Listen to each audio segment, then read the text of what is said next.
mencari tahu, mendengarkan lebih utuh dan mendalam, mempertanyakan rasa keadilan. Pertanggungjawaban moral. Saya mau minta klarifikasi. Klarifikasi. Ini tanggung jawab. Bapak malu nggak sih? Apakah saya dengar permintaan maaf yang benarkah backingnya para jenderal orang-orang seperti korban?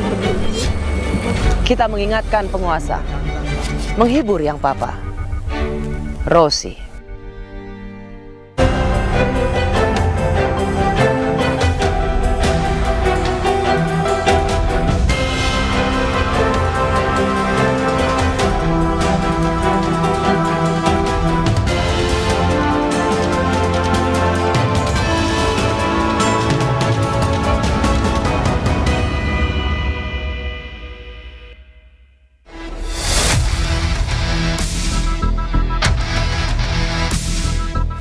Apakah zakon kabinet, apakah hanya sekedar mengakomodir, enggak lah ya.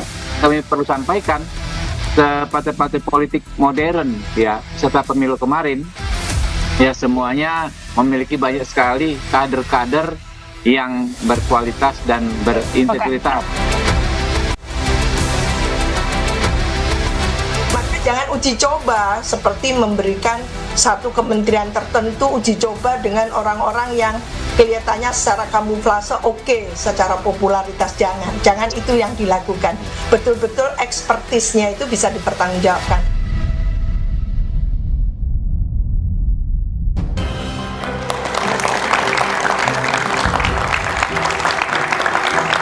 Selamat malam. Prabowo Subianto disebut-sebut sudah mengantongi sejumlah nama yang bakal menjadi menteri di kabinetnya nanti. Prabowo mewacanakan akan menempatkan para ahli dalam kabinetnya yang disebut sebagai kabinet second. Kabinet yang berisikan orang-orang yang ahli dan memiliki kompetensi tinggi. Namun wacana kabinet second Prabowo Gibran ini diragukan sebagian kalangan. Pasalnya, alih-alih merampingkan, Prabowo justru dikabarkan bakal menambah nomenklatur dan jumlah kementerian. Penambahan jumlah kementerian pasti berimplikasi pada bertambahnya orang dan panjangnya birokrasi. Kuat dugaan ini dilakukan guna mengakomodasi partai-partai anggota koalisi. Dengan kondisi ini, mungkinkah second kabinet Prabowo bakal terrealisasi atau hanya ilusi? Inilah Satu Meja The Forum, Kabinet Prabowo Gibran, kompetensi atau akomodasi?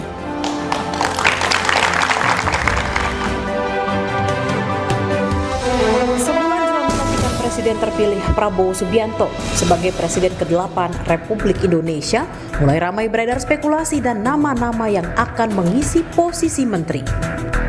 Koalisi Prabowo Gibran disebut-sebut sudah menyiapkan sejumlah nama dan di kementerian apa saja yang akan membantunya dalam pemerintahan 5 tahun mendatang.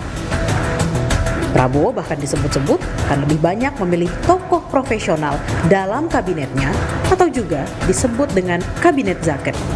Prabowo ingin ini adalah sebuah pemerintahan zakon kabinet, di mana yang duduk adalah orang-orang yang ahli di bidangnya meskipun yang bersangkutan berasal atau diusulkan dari partai politik. Namun, koalisi super gemuk yang mendukung Prabowo Gibran membuat harapan terbentuknya kabinet zakon terasa sebatas angan. Pasalnya dengan komposisi Kim Plus yang ramai saat ini, komposisi menteri asal partai juga akan menjadi pertimbangan utama. Semua parpol pendukung bisa dipastikan mengedepankan kepentingan partainya dan berharap mendapatkan jatah kursi menteri. Masuknya kalau 5 menteri ke depan karena nanti jumlah menteri akan bertambah dari 34 menjadi 44. Kabinet itu diisi oleh kalangan profesional, baik dari akademisi, teknokrat, ya, dan juga politisi-politisi yang memang backgroundnya profesional.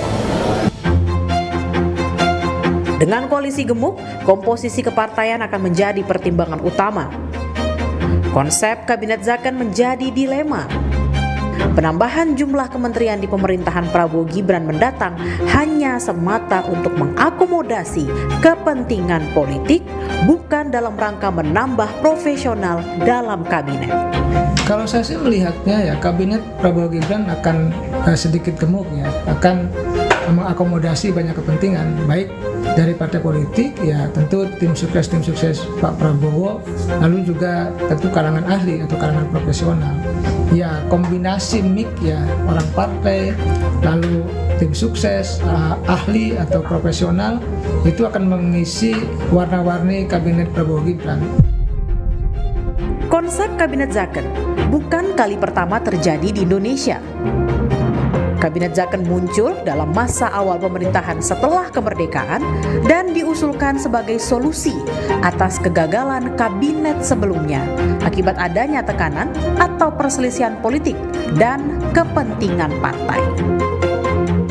Kini, akankah mimpi Kabinet Zakon Prabowo Gibran bisa terlaksana, bukan hanya bagi-bagi jatah semata?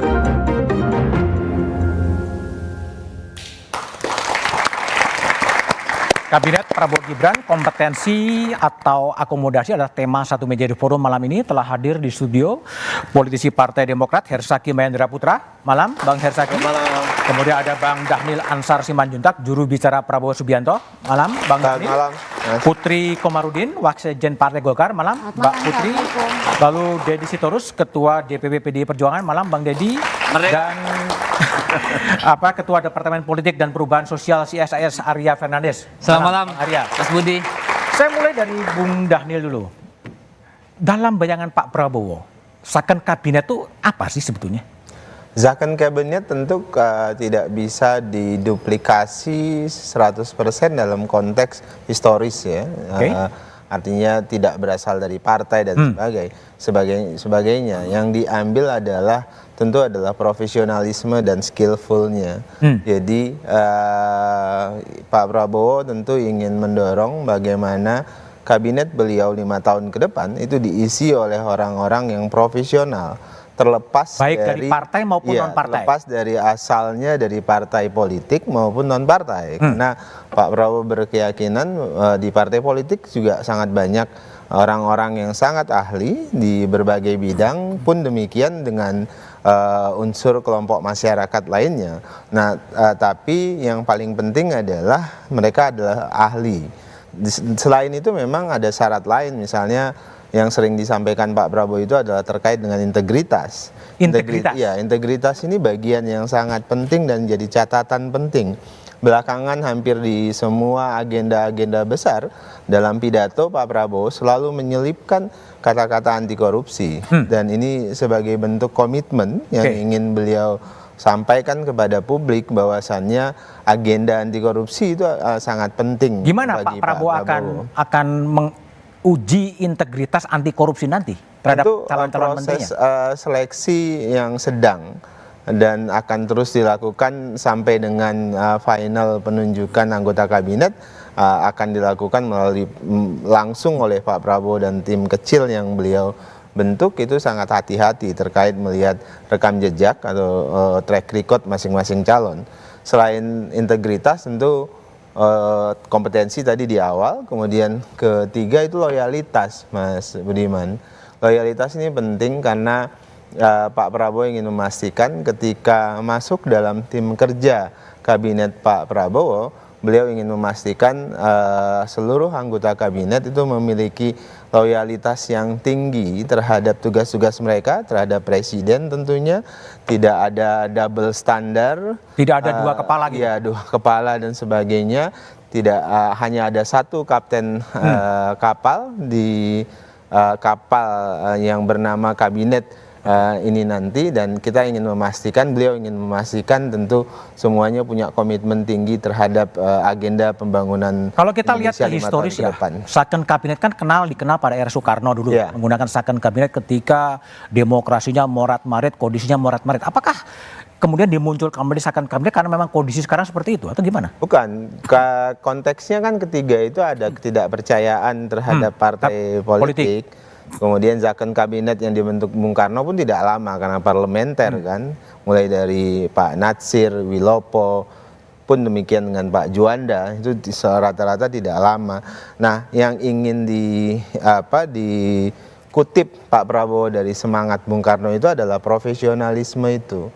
Nah, artinya Pak Prabowo ingin menempatkan profesionalisme, keahlian itu sebagai tuan dari kerja-kerja kabinet beliau nanti. Jadi kita harus mengembalikan penghormatan terhadap keahlian, penghormatan terhadap kompetensi, itu menjadi bagian yang utama dalam kerja-kerja kabinet ke depan. Oke, kita coba dengar terlebih dahulu pidato dari Prabowo Subianto ya, yang bisa diputar.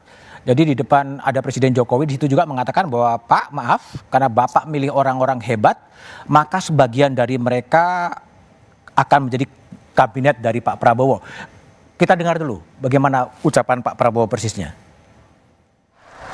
Pak, maaf Pak, karena Bapak pilih orang-orang hebat, mungkin sebagian dari mereka di kabinet saya Pak nanti ini. Oke, Mbak Putri, jadi kalau dilihat dari pidato Pak Prabowo tadi, bagian dari kabinet Pak Jokowi akan menjadi bagian dari Pak Prabowo. Itu juga format dari Zakon sebenarnya. Ya, saya bisa bicara dari perspektifnya Partai Golkar misalnya. Kader-kader kami kan memang banyak juga yang latar belakangnya profesional, baik itu mereka pengusaha, akademisi atau mempunyai keahlian di bidang tersebut. Jadi kalau Pak Prabowo bilang orang-orang hebat yang mengisi kabinet Pak Jokowi hari ini itu akan beliau boyong juga ke kabinetnya, kami merasa sangat tersanjung tentunya dan berharap kalau tentu itu adalah kader-kader kami yang sekarang memang sudah ditempatkan di kabinetnya Pak Jokowi hari ini. Jadi kalau kita lihat misalnya sekarang Golkar ada 5 menteri, dan 1 wakil menteri. Kita punya Menko dan tentunya ada Kementerian Perindustrian, SDM, sekarang dijabat Pak Bahlil, ketua umum kami, Menpora, dan juga ada Wamendak, dan itu kita lihat mereka memang orang-orang yang mempunyai latar belakang dan harapannya mereka masuk semua dalam kabinetnya Pak Prabowo di situ. Ya, dan tentu mereka selama ini alhamdulillah sudah performanya sudah baik dan mendapatkan testimoni yang positif juga dari Pak Jokowi, dan tentu harapannya itu bisa menjadi benchmark nanti pada saat beliau-beliau ini tentunya berdiskusi kembali dengan Pak Prabowo terkait dengan masa depan, terkait dengan penempatannya. Oke, Bung Hersaki, kalau dibandingkan dengan kabinetnya Pak SBY dan tadi Pak Prabowo di depan Pak Jokowi mengatakan kabinetnya Pak Jokowi oke dan akan gabung, apakah Zakon kabinet yang dibayangkan oleh Demokrat sebenarnya seperti apa sih? Ya, begini. Ada kata Zakon kabinet ini muncul karena ada keinginan bahwa kebijakan yang diambil ini nantinya akan benar-benar efektif, itu satu. Yang kedua, memberikan manfaat yang berdampak kepada masyarakat. Itu yang kami tangkap terkait dengan muaranya. Jadi berbicara mengenai Zakon kabinet itu intinya di situ. Karena bagaimanapun Pak Prabowo ini kan punya mimpi, punya gagasan besar yang ingin dalam 5 tahun bisa dilaksanakan dan diwujudkan. Nah, untuk bisa mewujudkan itu tentu diperlukan orang-orang yang punya kompetensi, tentu disampaikan oleh Bang Daniel tadi, punya integritas dan juga punya loyalitas. Nah, kami melihatnya seperti itu. Lalu apakah kaitannya dengan orang partai atau bukan? Kalau kami melihatnya ada perbedaan ya. Ada perbedaan ketika bicara Zakon kabinet sebagai konsep di era dulu, bahwa itu sepenuhnya terjadi di kabinet parlementer. Hari ini kita presidensial. Satu. Yang kedua, kita masih ingat juga hari ini kalau bicara mengenai Zakon kabinet, setahu kami itu biasa terlepas dari ideologi. Nah, intinya takutnya kalau kabinetnya partai A, dia cenderung ke partai A misalnya kesetiaannya. Tapi hari ini Demokrat memastikan, Mas Ahaye ketua umum kami juga sudah menyampaikan dalam berbagai kesempatan, siapapun yang nanti akan diusulkan oleh Demokrat, yang kemudian dipilih oleh Pak Prabowo, itu kesetiaan utama dan terutamanya adalah untuk bangsa dan negara. Untuk bangsa dan negara. Yang kedua adalah kita akan mendukung penuh kabinet Pak Prabowo selama 5 tahun ke depan. Apapun kebijakannya kita amankan. Karena bagaimanapun Demokrat merupakan bagian tidak terpisahkan dari perjuangan dan kemenangan Pak Prabowo kemarin di Pilpres. Dan sesuai komitmen awal, kita akan kawal terus selama 5 tahun. Dimanapun posisi, dimanapun tanggung jawab yang akan diberikan kepada kader-kader kami. Oke, baik. Bung Dedi, kalau soal Zakon, apakah kabinet Presiden Jokowi dengan Ma'ruf Amin sekarang termasuk yang Zakon, semi Zakon, atau gimana? Itu kayaknya kabinet sakarepmu. Sakarepmu itu gimana? Iya kan mau-maunya presiden kan, karena memang prerogatifnya. Tapi kan kita kembali ke sejarah dulu lah. Zakon kabinet itu dari mana sih asalnya? Kan tadi sudah disebutkan, zaman tahun 57 sampai 59 itu ada kabinet Juanda. Karena sebelumnya kabinet Ali Sostroamidjojo itu mundur, bubar. Sebelum-sebelumnya itu pada jatuh bangun. Kenapa? Karena situasi parlemen pada waktu itu, karena kita di era liberal pada waktu itu, sebentar-sebentar jatuh. Ya, parlemen susah ngambil keputusan. Birokrasinya nggak efisien, nggak efektif. Lalu ada persoalan-persoalan di daerah, ada pemberontakan di Aceh, ada di Makassar, ada di mana-mana nih, Sumatera Barat gitu ya. Sehingga presiden lalu menunjuk Pak Juanda waktu itu untuk membentuk kabinet ahli. Terlepas dari partai politik pada waktu itu. Jadi tidak ada satupun anggota partai politik dalam kabinet Zaken yang dibentuk oleh Juanda. Pada waktu itu hanya ada 2 orang tentara militer pada waktu itu. Lalu itu di era waktu itu, pada saat itulah muncul yang namanya istilah demokrasi terpimpin. Terpimpin oleh apa? Terpimpin oleh ide. Ide itu oleh siapa? Oleh pemimpin besar revolusi, bukan terpimpin oleh ketua partai kan gitu. Jadi kemudian kita masuk ke era Orde Baru zaman Soeharto, ya itu sepenuhnya kabinet Golkar kan gitu. Karena partai lain kan cuma pendamping aja jadi partai politik. Hasil pemilu sudah ketahuan jauh sebelum pemilu. Nah di era reformasi, orang sering menyebut kabinet gotong royong era Ibu Megawati itu sebagai kabinet Zaken. Karena apa? 2/3 anggota kabinet itu bukan dari partai politik. Hanya 1/3. Bahkan PD Perjuangan pada waktu itu hanya 3 menteri. Ya, itu Menteri Bappenas waktu itu Pak Kwi Kian-gi, lalu ada Laksamana Soekardi, terus ada Menteri Tenaga Kerja Pak Jakob Nuawea waktu itu ya. Jadi itu yang sering disebut dan harap diingat pada zaman Ibu Megawati itu karena dia memang kabinet Zaken, akhirnya krisis ekonomi itu bisa dengan cepat diselesaikan. Kalau sekarang? Ntar dulu kan jangan lompat dulu bos. Jadi itu dulu ya. Jadi 1/3 saja yang dari partai politik sehingga memang bisa mendrive kebijakan nasional. Nah masuk ke masa Pak Jokowi kan hampir semua bisa dikatakan, bukan hampir semua, tapi almost 50% of the cabinet member itu dari partai-partai politik. Ya itu kan politik politik akomodasi gitu ya. Dan kalau sekarang muncul lagi dari Pak Prabowo untuk kabinet Zaken, saya kira memang sudah sepantasnya. Kenapa? Ini situasi yang dihadapi oleh Ibu Megawati pada tahun 2002 itu mirip yang dihadapi Pak Jokowi pada Pak Prabowo pada hari-hari ini. Pas itu situasi ekonomi kita jelek banget. Ya, lihat APBN kita, bagaimana kemampuan fiskal negara, bagaimana pendapatan negara dibandingkan dengan belanja, transfer daerah dan seterusnya. Ada defisit yang terus melebar, ada beban utang yang terus-menerus menumpuk, ada persoalan ekonomi yang dirasakan oleh rakyat, ada deflasi yang sudah 4 bulan berturut-turut nih. Krisis 1099 itu deflasinya 7 bulan ambruk. Kita sudah 4 bulan nih mengalami deflasi, yang artinya apa? Harga barang turun. Ya kan kemampuan daya beli masyarakat turun. Akhirnya apa? Ini gelombang PHK akan terus terjadi. Ya, ini ada persoalan yang sangat besar. Simpanan orang Indonesia 100 juta ke bawah itu 1,5 triliun berkurang 80%. Jadi ada persoalan cash dry out di bawah. Ditambah geopolitik kita ya, geopolitik dunia yang nggak pernah kelar-kelar nih. Ya urusan perang dagang Amerika dengan China, Eropa dihadapi dengan masalah-masalah lain ya, termasuk dampak Ukraina, Timur Tengah dan seterusnya. Ini ada persoalan yang sangat besar yang sedang dihadapi. Jadi sangat wajar kalau Zaken yang akan harus munculkan. Zaken. Ya, tapi kan ini melakukan tidak semudah mengatakan. Mari kita lihat pembahasan di Balik soal Kementerian Negara itu disepakati. Ini cek kosong dikasih Pak Prabowo. Terserah mau berapa jumlah kabinetnya, mau bagaimana itu diberikan cek kosong nih ke Pak Prabowo. Bahkan kita dengar sudah mau 44 yang mau ditunjuk. Sekarang persoalannya kemudian adalah bagaimana orkestrasi besar ini ya dengan tambahan APBN sekitar 86 triliun kalau nggak salah atau 68 itu memang benar-benar ini jadi Zaken. Karena apa kemudian dengan persoalan yang kita hadapi secara global dan internal Indonesia sendiri ini kan menjadi problem. Di dalam rapat di Balik itu klausul tentang kabinet yang efisien dan efektif itu di drop. Di drop dalam pembahasan tentang Kementerian Negara.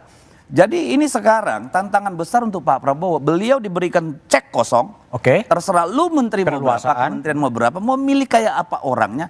Tapi ini beban buat Pak Prabowo dan Gerindra. Untuk membuktikannya. Untuk membuktikan bahwa memang benar-benar akan dicari orang yang betul-betul mampu Nah ini kan persoalan kemudian terbuka lagi karena ketika mengatakan profesional ahli kan ini ada 3 kategori nih. Ada politisi profesional yang apa lu mau gua bisa. Palu gada nih barang kan banyak tuh murni politisi. Tapi memang politisi kan memang dia harusnya punya kemampuan apapun bisa. Ya mereka expert dalam sedikit hal tapi tahu banyak tentang banyak hal kan gitu tuh. Tahu sedikit tentang banyak hal ya. Lalu yang kedua ada politisi yang punya latar belakang, background ekonomi, pengusaha, insinyur, researcher dan macam-macam. Lalu ada orang yang merupakan referensi partai politik. Sekarang tergantung pada partai-partai politik yang masuk dalam kabinet Pak Prabowo. Apakah mereka akan mengendorse orang-orang yang merupakan pimpinan partai politik yang politikus murni atau memang punya background tertentu sesuai nanti nomenklatur yang diberikan kementeriannya atau mau mengendorse orang-orang dari luar yang betul-betul punya keahlian untuk menduduki pos-pos yang ditunjuk itu. Oke, baik Bang Didi. Jadi memang pertanyaannya, apakah kemunculan second kabinet itu hanya sekedar pembeda atau ada maksud lain? Kita bahas setelah jeda berikut ini.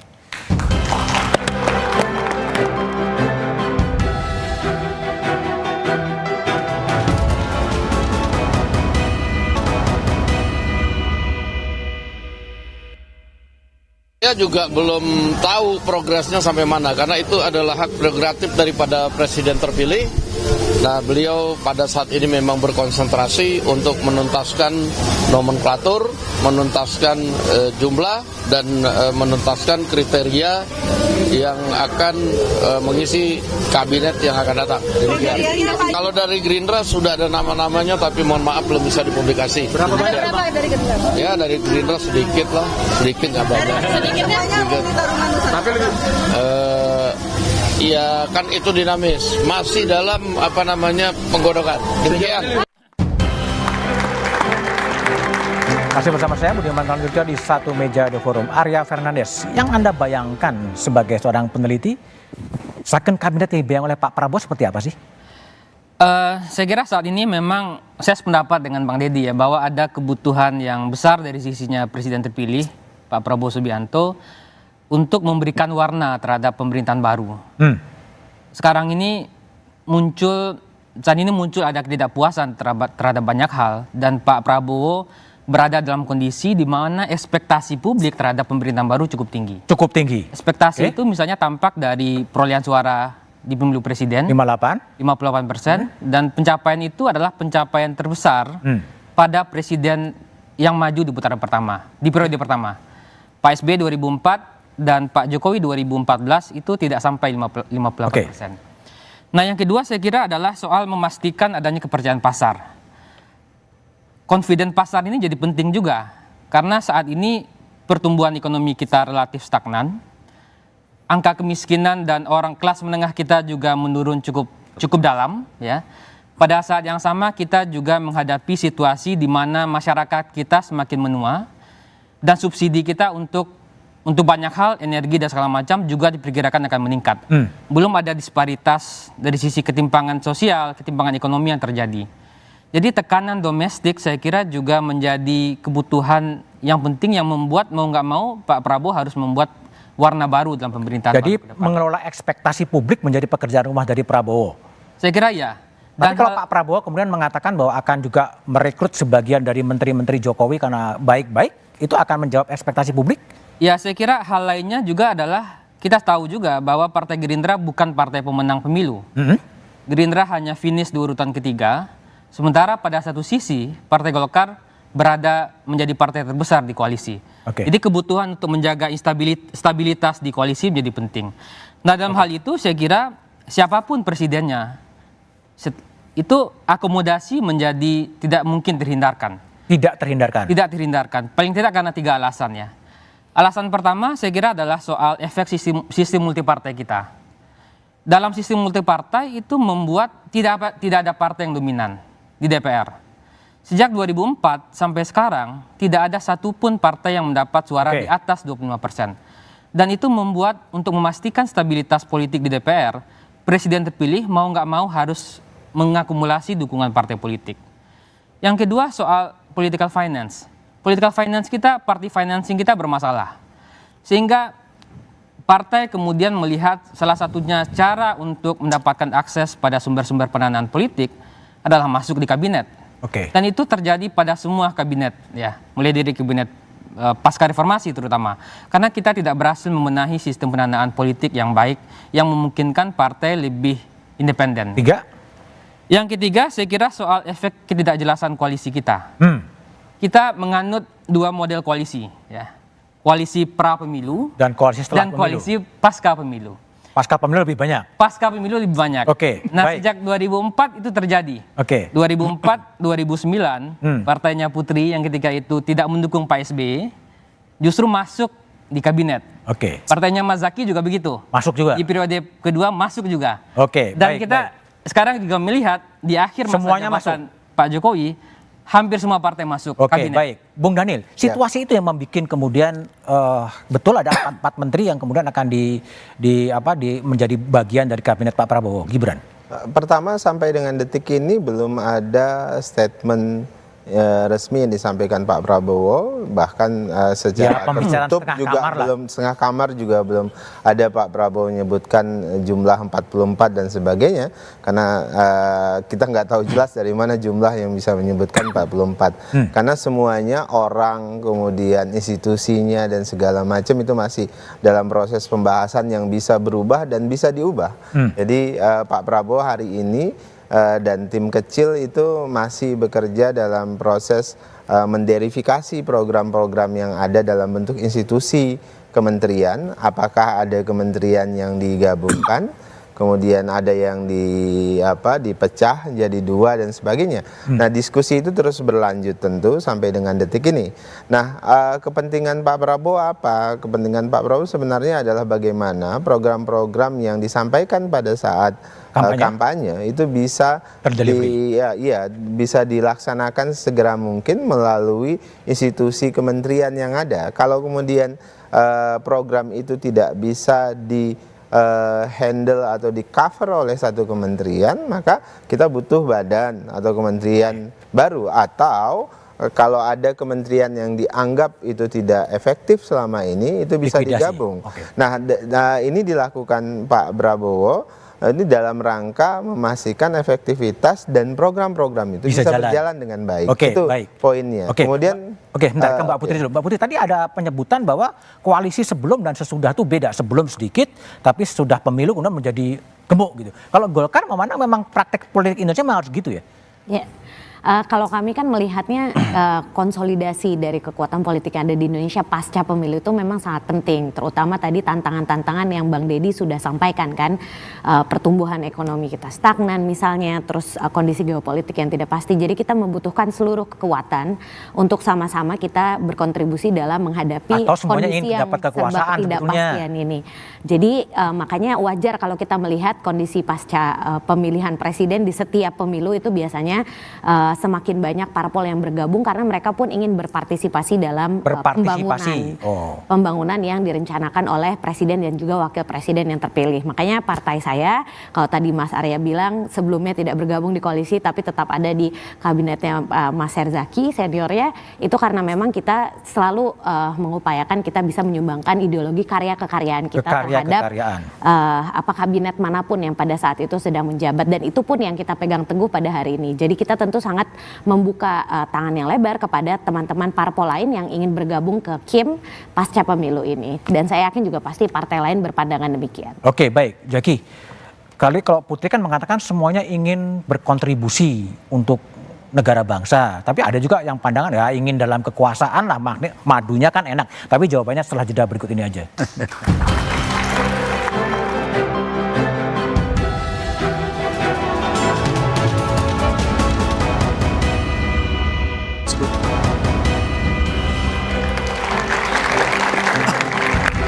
Masih bersama saya Budiman Tanrujo di Satu Meja The Forum. Herzaki Mahendra Putra. Bergabungnya partai setelah pemilu, tadi yang Mbak Putri katakan ingin berpartisipasi membangun masyarakat, atau memang ingin menikmati madu kekuasaan sih sebetulnya? Nah, gini Mas Bud, saya ingin membuka sedikit diskusi antara ketua umum kami Mas Ahy dengan presiden terpilih Pak Prabowo. Jadi Mas Ahy itu menyampaikan the true leaders atau statesman itu pikirannya adalah untuk menyiapkan generasi selanjutnya. Oke. Jadi bukan berbicara next election gitu. Nah, itu diskusi beliau dengan Pak Prabowo yang kemudian minggu lalu beliau sempat sebutkan di Surabaya ketika mengisi seminar internasional. Nah, jadi apa yang dibahas ini sehingga dalam 5 tahun bisa jadi misalnya katakanlah hasilnya belum segera dirasakan. Kan meskipun ya itu menjadi penting. Misalnya Pak Prabowo sangat peduli masalah nutrisi. Masalah kemudian pendidikan. Nah ini saya masuk ke sini dulu gitu. Nah kemudian juga ada realita hari ini misalnya kita berbicara mengenai ancaman middle income trap. Termasuk di antara tadi disebut oleh Bang Deddy. Lalu kemudian kita berbicara mengenai gizi buruk. Lalu kita ingin ada target yang namanya di SDGs di tahun 2030. Yang tentunya 5 tahun ini akan menjadi modal yang sangat besar. Nah karena itulah kemudian Pak Prabowo ini dalam diskusi dengan Mas Ahy yang kami tahu ya, yang kami diceritakan itu ada keinginan bagaimana sebisa mungkin kita sejak hari pertama kabinet itu dilantik bisa ngebut. Langsung kerja? Langsung kerja. Nah di antaranya kemudian makanya muncul mungkin isu terkait Zaken. Apa yang disebut kemudian oleh Bang Dhanil adalah kompetensi. Lalu di sini kita juga Pak Prabowo menegaskan berulang kali tidak ada ruang untuk perasaan pribadi. Kalau untuk bangsa dan negara. Sehingga apa? Boleh kita beda pandangan ketika Pilpres. Tetapi setelah Pilpres, ayo kita jadi bangsa lagi. Ayo kita bersama. Kalau ingin bergabung, membantu, membangun negeri ini di dalam pemerintahan, ayo kita berjuang bersama. Dan Demokrat bersama Mas Ahy mengamini apa yang disampaikan oleh Pak Prabowo. Silakan Pak Prabowo. Kalau jika itu dirasa langkah terbaik buat bangsa negara. Bang Deddy, ini kira-kira 44 ya meskipun sumbernya nggak jelas gitu kan. Apakah sudah bagi-bagi dan PDIP akan masuk juga gitu? Saya kira sampai hari ini belum ada diskusi soal itu di partai secara resmi ya. Di DPP partai belum pernah sampai ke sana diskusinya. Tapi saya sih ingin kembali menegaskan karena kan ini kita meletakkan harapan pada Pak Prabowo ya. Jadi kalau pengalaman Ibu Mega dulu itu kan beliau selalu nanya itu. Misalnya pada Pak Murdiono, ya pada siapapun senior-senior di pemerintahan Orde Baru pada waktu itu, nanya siapa nih orang-orang yang kemudian kira-kira bisa dipakai. Saya kira hal yang sama juga bisa dipakai oleh Pak Prabowo nanti. Nanya kepada mereka-mereka yang lebih senior, bahkan mungkin ke menteri-menteri yang mungkin tidak dipakai lagi, kira-kira pemetaan Anda siapa sih yang bisa cocok di tempat Anda? Itu bisa saja. Karena persoalannya gitu loh. Persoalannya kan kalau memang mau betul-betul Zaken itu kabinet, tentu orang-orang yang mumpuni. Tidak saja secara teknis tetapi juga secara leadership. Dan lebih penting lagi tentu harus bisa berkomunikasi dengan parlemen. Karena tanpa komunikasi yang baik dengan parlemen itu bisa zonk juga itu kementerian. Dan itu sudah kita alami juga yang begitu-begitu. Nah saya kira soal apakah masuk dalam pemerintahan atau tidak, saya kira kita lihat nanti kepentingan bangsa dan negara. Tapi kami pada pemahaman bahwa negara ini sedang tidak baik-baik saja. Pemerintahan Pak Prabowo ini adalah pemerintahan cuci piring. Ya kalau menurut kami karena begitu banyak. Piringnya siapa yang dicuci? Cuci piringnya Pak Jokowi dong. Pemerintahan Jokowi selama 10 tahun. Karena banyak sekali yang disembunyikan under the carpet nih. Ya, jadi saya kira untung nih Pak Prabowo ngirim Thomas Jiwandono misalnya Kementerian Keuangan. Sehingga antara hayal gitu ya, katakanlah visi dengan realita itu bisa ketemu. Sehingga yang tadinya mau anggaran 250 triliun untuk makan gratis itu terjun bebas jadi sekitar berapa? 14. Itu kan artinya udah bertemu dengan realita. Antara keinginan dan realita ketemu fakta brutal begitu. Oh ternyata kita belum bisa gitu. Baik Bung Deddy. Bung Arya tadi kan mengatakan maunya gaspol. Begitu hari pertama langsung kerja. Tapi kalau betul 44 menteri apa nggak berkutat nanti cari kantor lah, bikin nomenklatur surat dan lain sebagainya? Ya dulu saya ingat ketika masa Orde Baru itu ada semacam satir ya pada DPR sebagai stempel kabinet, stempel pemerintahan. Orde Baru ya? Iya Orde Baru. Sekarang bukan enggak juga. Nah, nyaris ya. Bisa juga lah. Kalau melihat pengalaman Omnibus Law kan tukang stempel. Terus kita kan berharap kita sudah melaksanakan pemilu yang demokratis itu 6 kali. Dan salah satu parameter demokratisasi itu selain kompetisi itu adalah kontrol dari parlemen. Dan kontrol itu hanya mungkin terjadi kalau ada partai yang memang di DPR melakukan kontrol. Kalau dukungannya seperti sekarang itu 52%, kita nggak bisa membayangkan ada kontrol. Tidak ada perdebatan di DPR, tidak ada perspektif non pemerintahan di DPR, dan juga tidak ada partisipasi publik yang bermakna untuk memberikan masukan pada kebijakan-kebijakan. Di COVID mungkin jadi penting, karena ketika itu pemerintah dan DPR butuh satu kebijakan yang mendapatkan dukungan kuat, sehingga mungkin situasi yang konsolidatif menjadi penting. Tapi pasca Covid mungkin saya kira tidak perlu lagi mengakumulasi power yang terlalu berlebihan gitu ya, dan itu saya kira juga tidak baik. Untuk apa kemudian kita pemilunya yang kompetitif menggunakan anggaran yang banyak, toh pada ujungnya partai masuk dalam satu kabinet gitu. Sehingga debat-debat soal perspektif lain di luar perspektif kabinet itu saya kira penting. Sekarang ini yang tersisa hanya masyarakat sipil yang mulai melemah, pers juga tidak banyak, mulai banyak yang terutama online yang gulung tikar. Sekarang itu kontrol sosial kita semakin lama semakin menipis. Dan ketika itu terjadi, saya kira itu alarm bagi demokrasi kita. Dan alarmnya sudah terjadi sejak lama sebenarnya. Oke. Tinggal lonceng siapa yang akan bisa memberikan lonceng alarm yang kuat pada hari ini. Mbak Putri, kalau betul Mas Bambang Susatyo menyebutkan 44 gitu, apakah sejak awal nanti nggak direbutkan dalam konsolidasi urusan yang teknis administratif ya? Surat lah, kantor lah, menata orang organisasi? Ya, sebenarnya kan Pak Bamsud juga kemarin sudah sempat mengklarifikasikan bahwa apa yang beliau sampaikan terkait 44 kementerian itu gosip jalanan. Yang gosip jalanan, beliau sampaikan, ya. Yang beliau sampaikan dalam rangka diskusi pada saat itu dengan teman-teman wartawan. Jadi belum terkonfirmasi tentunya, dan tadi Mas Daniel juga sampaikan ini masih dalam proses penggodokan, dan tentu kami mempercayakan ini sepenuhnya kepada Ketua Umum kami Bang Bahlil untuk berdiskusi dengan Pak Prabowo terkait dengan jumlah nomenklatur dan lain-lainnya. Tapi yang saya mau lihat selama saya di Komisi 11, sebenarnya banyak hal yang bisa kita lakukan untuk membuat birokrasi kita ini lebih efisien.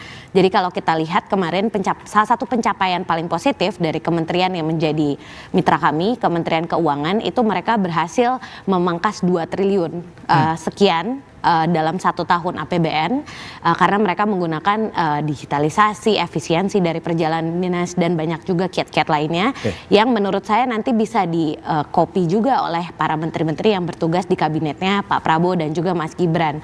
Karena memang kadang birokrasi yang efektif ini harus ada drive kepemimpinan dari sang menteri, yang tentu hanya ada visi misi presiden, tapi mereka lah menteri-menteri ini yang akan menjalankan teknisnya.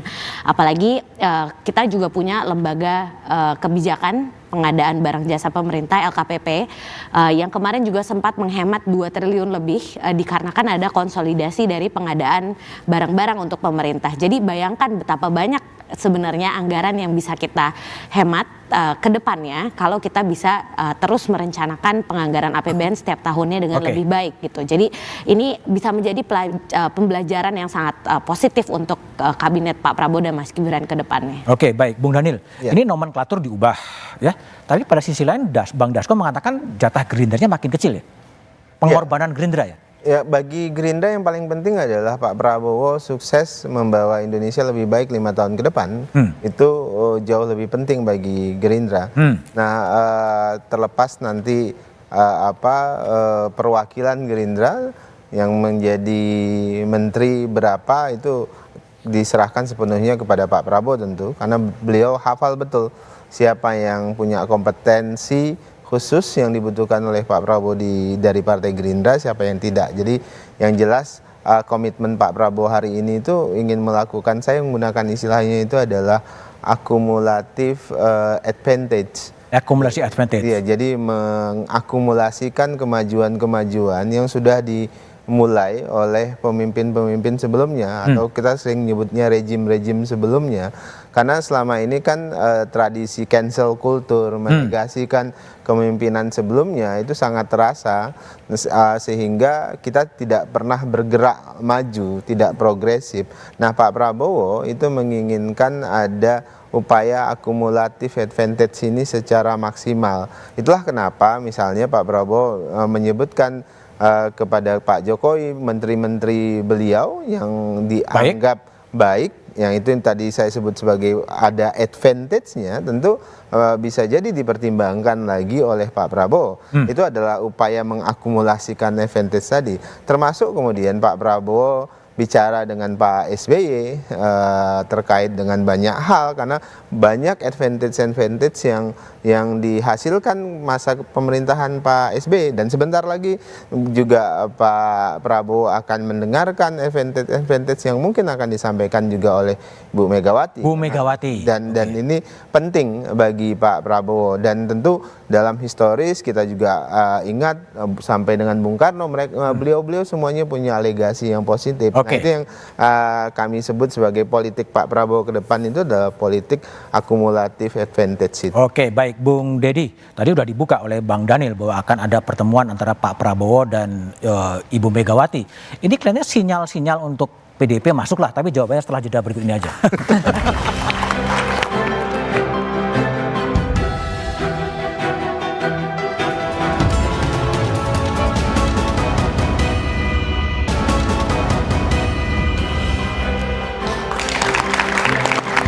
Masih bersama saya Budiman Tantojo di satu meja The Forum. Bang Deddy Sitorus, Prabowo dan Bu Mega akan ketemu, sinyal PDIP akan bergabung. Sinyal bahwa dua-duanya negarawan. Oke. Saya kira Bu Mega belakangan ini sering teriak kan untuk mengingatkan kita bahwa kita tidak dalam situasi baik-baik saja. Artinya? Jadi artinya apa? Artinya Pak Prabowo dari awal itu memang harus benar-benar hati-hati. Kalau tadi seperti dikatakan gitu dilantik langsung kerja, itu harapan kami juga di PDI Perjuangan. Karena memang kita nggak bisa nunggu nih. Jadi saya kira walaupun singkat masa pemerintahan Ibu Mega itu 3 tahunan gitu ya. Tapi lihat, kita bisa keluar dari krisis ekonomi yang luar biasa. Kita bisa keluar dari krisis sosial yang begitu luar biasa. Nah, kalau mau mengikuti apa yang isu yang sekarang tadi dikatakan itu akan melar sampai 44, lalu banyak wamen-wamennya. Saya kira Pak Prabowo, saya ingin pesan nih sebagai orang politisi, tolong Pak nggak usah. Nggak usah? Nggak usah. Kenapa? Karena kita belajar, coba lihat dari proses pemerintahan Gus Dur, di mana beliau kalau nggak salah itu membubarkan 2 kementerian. Akhirnya apa? Toh kembali lagi. Dan selama 2 tahun itu terjadi kekacauan luar biasa nih di birokrasi kita. Lihat periode Pak Jokowi. Bagaimana dia membentuk badan-badan atau wamen-wamen dan segala macam. Wamen tuh nggak ada yang efektif. Di dalamnya jadi potensi konflik. Nggak kebagian kerjaan apa-apa. Nambah anggaran gitu ya.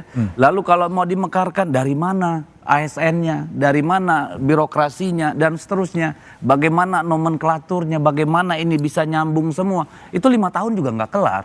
Artinya Pak Prabowo justru akan kehilangan advantage tadi untuk menjadi kabinet yang efektif gitu. Jadi untuk kepentingan Pak Prabowo sendiri dan kepentingan negara ini, kalau saya justru harus lebih ramping. Setidaknya sama dengan yang sekarang gitu ya. Karena apa? Nggak bisa kita tidak punya kemewahan pemerintahan Pak Prabowo ini untuk melakukan eksperimentasi nih dengan nambah melar begitu banyak gitu ya. Karena butuh apa? Butuh bagaimana menyatukan biar koheren semua lembaga-lembaga dan kementerian itu nggak mungkin bisa terjadi dalam 5 tahun. Mbak Putri, kalau tadi hints disampaikan oleh Bung Daniel bahwa Pak Prabowo dan Bu Mega akan ketemu, Golkar melihatnya gimana ya? Khawatir juga kursinya berkurang itu kalau PDIP masuk? Kalau soal kursi, saya rasa itu udah clear dari awal. Kalau kita sangat percaya bahwa Pak Prabowo pasti akan memberikan porsi yang sesuai untuk latar belakang dan juga untuk latar belakang dan juga profesionalitas dari masing-masing orang-orang kompeten yang ditempatkan pada posnya. Jadi kalau misalnya nanti memang PDIP akhirnya bergabung ke koalisi Indonesia Maju Plus ini, tentu kami juga akan sangat senang karena selama 10 tahun juga kita sudah sama-sama membangun Indonesia di kabinetnya Pak Jokowi, dan terbukti bahwa ternyata ketika PDIP, Golkar, Gerindra bersatu, ternyata kita juga telah efektif ya walaupun dengan segala keterbatasannya telah efektif untuk membuat pemerataan pembangunan yang menurut saya salah satu hal yang tadi Bang Daniel sebutkan, cumulative advantage yang harus dilanjutkan sebagai komitmennya Pak Prabowo juga gitu ke depannya. Bung Herzaki, kalau Putri mengatakan sangat senang kalau PDIP dan masuk dalam kabinet Pak Prabowo, Demokrat juga sangat senang juga. Ya, kalau dari kami ya jelas hari ini presiden terpilihnya adalah Pak Prabowo.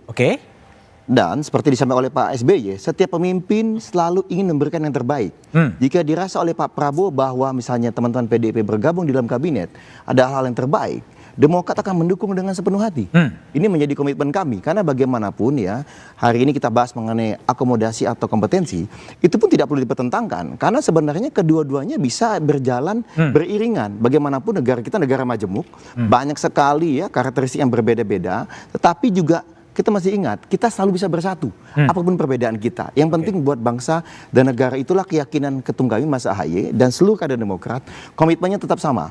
Pak Prabowo 5 tahun kita jaga betul, kita kawal betul. Mau mengajak Bu Mega, mau mengajak PKB, Nasdem, siapapun, itu kita siap. Bahkan unsur-unsur ormas atau apapun, yang penting kami meyakini ini semua untuk bangsa dan negara. Untuk bangsa dan bernegara. Dan 5 tahun ke depan ini banyak tugas ya yang kita ingin wujudkan. Pak Prabowo punya banyak gagasan besar dan kami meyakini gagasan itu adalah yang terbaik untuk bangsa ini selama 5 tahun ke depan. Tugas Demokrat, Pak Prabowo silakan. Anda mau milih berapa menteri, Anda mau ngajak siapa, ayo kita jalan bareng, kami siap mendukung apapun. Baik, Bung Daniel, betul nggak sih spekulasinya bahwa PDIP pada saatnya nanti juga akan bergabung ke pemerintahan?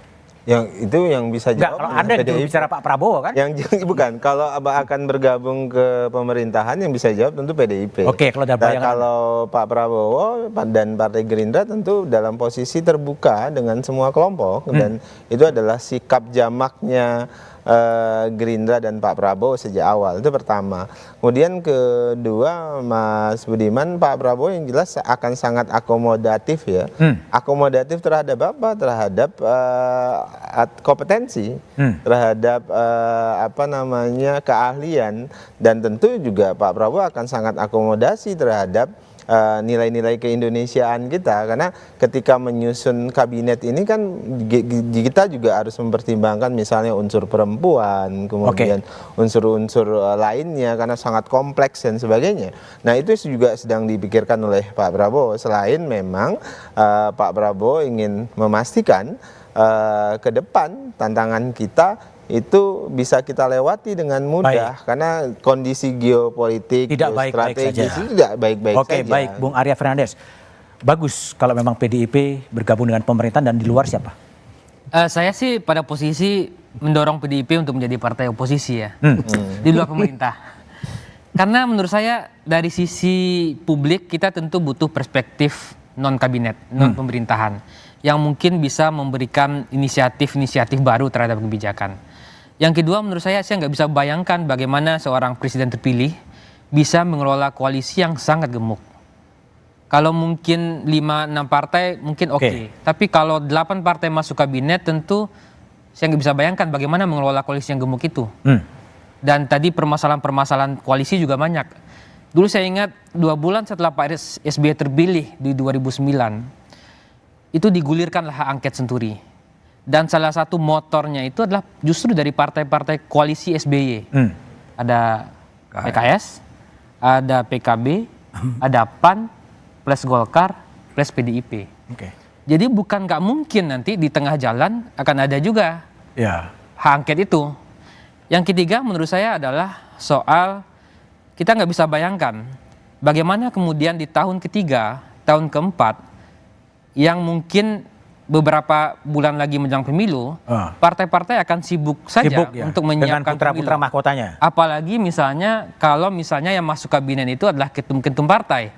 Tentu mereka mungkin ada yang mau nyapres, ada yang mau nyalek ya. Jadi saya kira di tahun pertama ini saya kira mungkin lebih baik Pak Presiden terpilih kita, Pak Prabowo, lebih betul-betul memberikan atensi untuk urusan domestik ya. Selain karena kita lihat belakangan Pak Prabowo lebih banyak pada isu internasional, tapi mungkin isu domestik mungkin Gibran menjadi penting juga. Yang domestik Gibran nanti. Nah itu gimana tuh, Bang Deddy? Enggak udah. Lu tanya Bung Papa, tanya gua. Bung Arya, Bung Deddy, Mbak Putri. Mungkin sedikit. Enggak pendek. Mas Budiman ya pendek aja. Saya kira soal PDI Perjuangan di dalam atau di luar pemerintahan, saya kira komitmen kita tetap. Bagaimana pemerintahan ini bisa melaksanakan tugasnya dengan baik, kepentingan bangsa dan negara bisa terjaga. Saya kira itu komitmen kita. Indah semuanya ya. Baik. Isu kabinet saken atau non saken bukanlah isu penting bagi publik. Melunasi janji kemerdekaan, mengatasi kemiskinan, menghadirkan keadilan dan kesejahteraan rakyat adalah misi suci seorang pemimpin yang telah diberi mandat oleh rakyat. Pemimpin tak perlu lagi direcoki dengan urusan teknis, birokratis, administratif kementerian yang mungkin akan sangat melelahkan.